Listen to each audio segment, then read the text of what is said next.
It's the best game mode around, where you can look through someone else's eyes.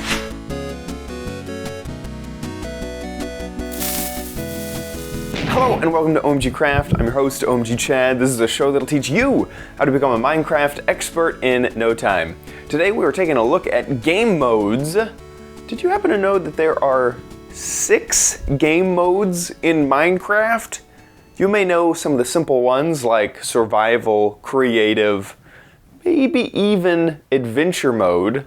But there's also spectator mode, which is what we're going to go over today, game mode 3. And then there's 2 others. I'll give you a second to think about it. One is hardcore. That one's pretty easy because if you actually select a new world and create it, you have game mode options, and one of them is hardcore. You just can't switch into it from any of the other game modes. And the last one is classic.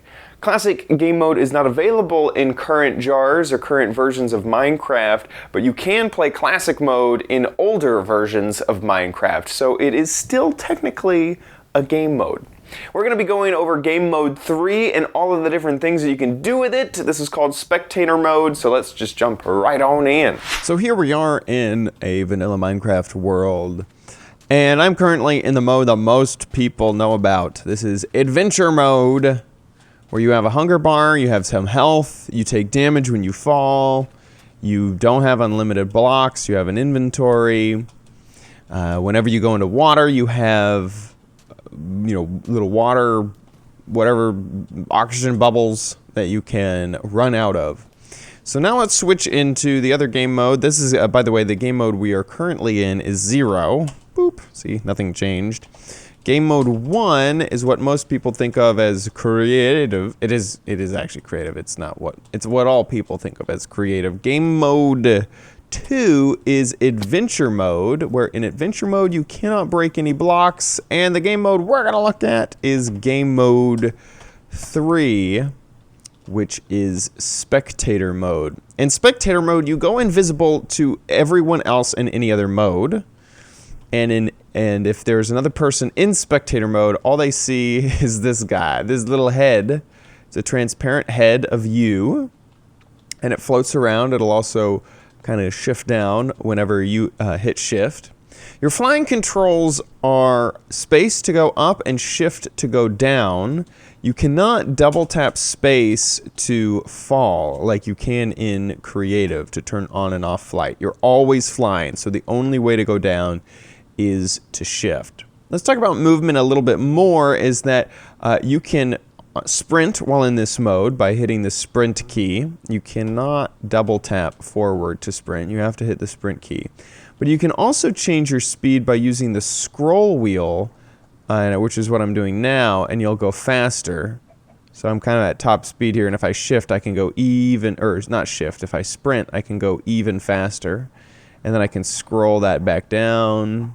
So now I'm moving really slow. Oh my gosh. This is the slowest I can go, and you can see I'm not moving anywhere. Even if I sprint, I'm not moving anywhere. So I have to give myself just a little bit of something. You can go all the way down to nothing. So the other cool thing about this mode is you can clip through blocks. What? Just go right through blocks. And this really helps a lot. I've spectated a few matches, and let's say there's players in here.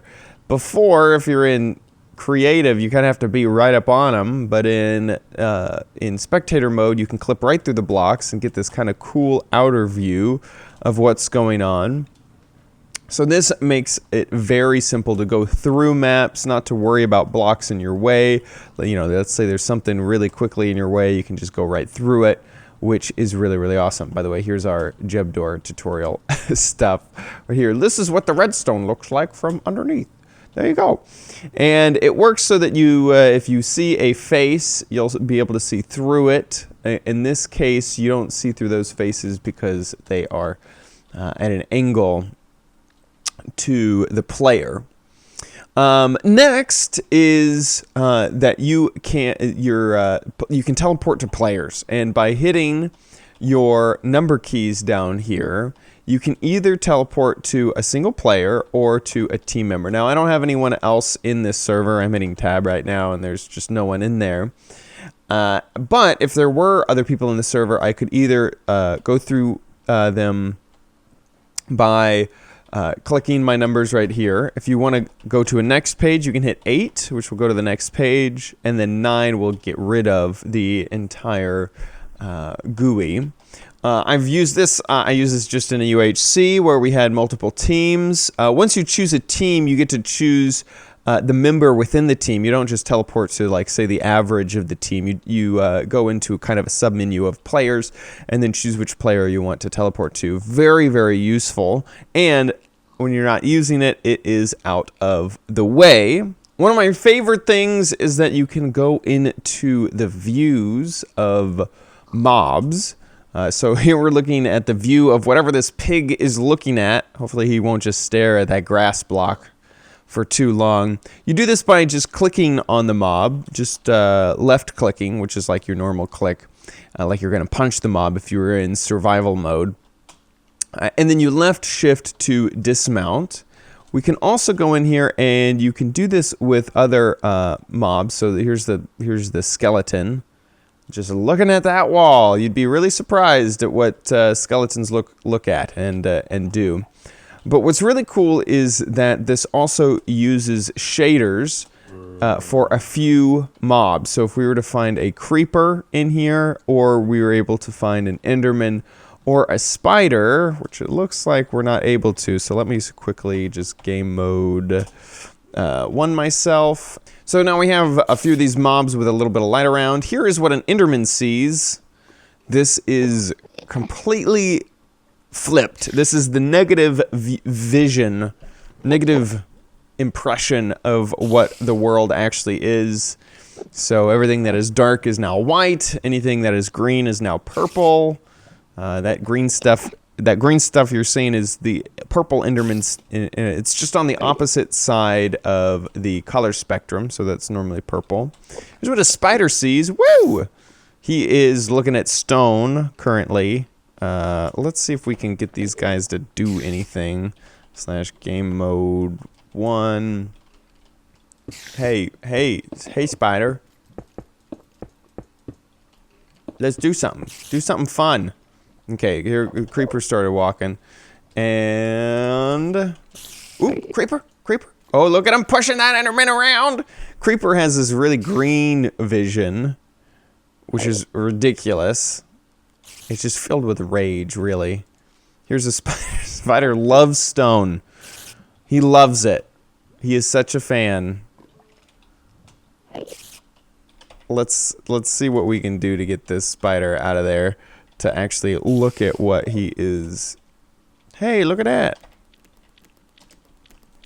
There he is. There, you can kind of see that in his movement you get a whole bunch of different eyes for him to look at. Here's the enderman once again. Where did you go, enderman? Oh, he just went over that way. And the creeper. So those are some views, and if we want to get out of here, because we're in game mode 3, we can just fly right on up, set our scroll wheel to go really, really fast, and I just really, really enjoy this mode, and I'm really glad that it has been added to the game. It is quite a nice feature. And that is it for Game Mode 3 Spectator Mode. I hope that you enjoyed it. If you did, please give us a like down below. If you didn't, give us a thumbs down and stick it to the man. Make sure you subscribe for future episodes. You can find past episodes at youtube.com/omgcraft. And we hope to see you on the next episode of OMG Craft. Bye!